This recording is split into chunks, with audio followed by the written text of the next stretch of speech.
Yon mga ka-rides, ay sa wakas nakapagmotor na din. Grabe, ilang linggo rin tayong di nakapagmotor dahil sa nag-uulan, di ba? So mga ka-rides natin dyan, I hope okay kayong lahat. Walang masyadong nasalanta or hanggat maaari is safe lahat.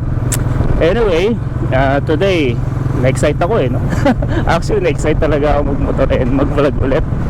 Ngayon pag-usapan natin, may nagtatanong kasi sa akin bakit daw Cafe 400. So naisip ko lang na i-vlog natin yan. Peace lang, walang away. Peace lang, walang away. Huwag ka matapos subukan. Dapat palagi bit-bit ang itlog. Bit-bit, bit-bit, bit-bit, bit-bit.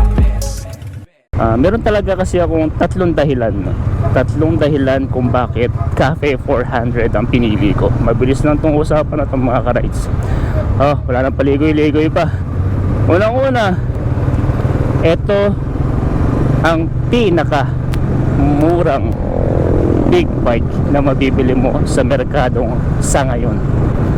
As in mga ka-rides, sobrang big deal para sa akin nun. Kaya yan yung number one na dahilan ko.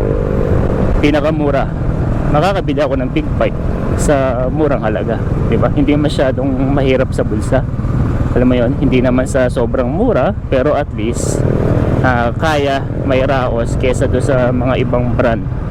So ano naman, diba, sasabihin na iba, ano bang napaka big deal sa big bike? Doon ngayon yung pangalawa kong dahilan. Wala nang iba kung hindi gusto kong nakakapasok ng expressway. Bakit? May vlog tayo niya mga ka-rides, pero para mas mabilis na lang din kung bakit gusto kong nakakapasok ng expressway sa mabilis na paliwanag, sobra na matitipid mong time, lalo na kapag limited lang talaga yung time mo, nagmamadali ka, tapos medyo bayan-bayan yung pupuntahan mo, medyo malayo, mabilis talaga kapag nakakapag-expressway ka. Hindi ko masasabing sulit dahil syempre magbabayad ka ng toll fee, medyo may kamahalan na rin ngayon.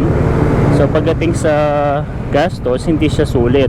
Pero pagdating sa oras, sa pagod, dun papasok mga ka-ride. Sobrang sulit na nakakapag-expressway ka. Yun yung pangalawang dahilan, no?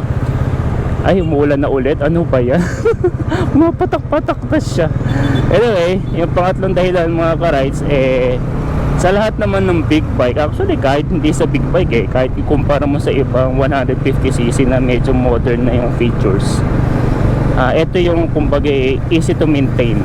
Sobrang dali ng maintenance nito mga ka-rides. Kung familiar kayo sa mga pan-tricycle na motor, halos ganun lang din yung maintenance nya. Mas marami lang yung langis, mapapamahal ka ng konti kasi malaki-laki yung capacity ng makina nito pagdating sa oil. Pero kumbaga ang dali kahit sino kaya kahit ikaw no? Mag-YouTube ka, sabayan mo, basta may proper tools ka, magagawa mo ayun. So sobrang eksena ng mga ka-rides. Sabi ko sa inyo na-miss ko lang din talaga mag-rides. At saka ito na nga, puminto na yung ulan, pero ikaw pa rin. Alright. So yun lang, no? Recover lang mga ka-rides. Sobrang dali lang, di ba? Number 1, pinakamura na big bike. Number 2, nakakapasok ako sa expressway.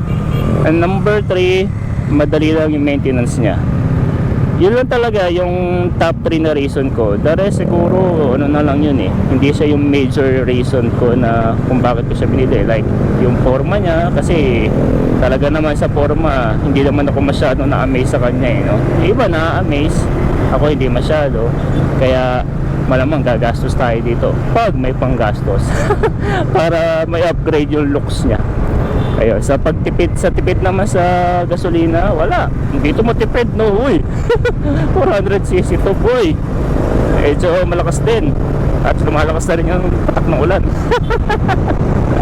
Sa power, okay naman siya sa power. Kung ikukumpara mo nga sa maliliit na displacement, syempre. Pero sa 400cc na iba, hindi to exceptional. Yung power nito hindi masyadong overwhelming. Kumbaga malambing, pero may mararamdaman ka namang power. Ayan. So kung marami mga ibang dahilan, yung mga napapanood ninyo, sila yon. Pero ako yung top 3 ko, yun lang talaga. Pahabol. Ngayon tag-ulan, ingatan nyo yung mga Cafe 400 nyo. Bakit? Ang hirap maglinis. Mas madali maglinis pag naka-scooter. Yung mga gantong klaseng motor, ang hirap. Ay, naku, ang daming singit-singit. Tapos nagsisimula na yung mga kalawang-kalawang. Yun talaga, kalaban yun. Pero sabi nga, tender loving care ang kailangan ng ating mga alaga. Yun lang. Dito na ako sa work. Ingat kayo lagi. Bye bye.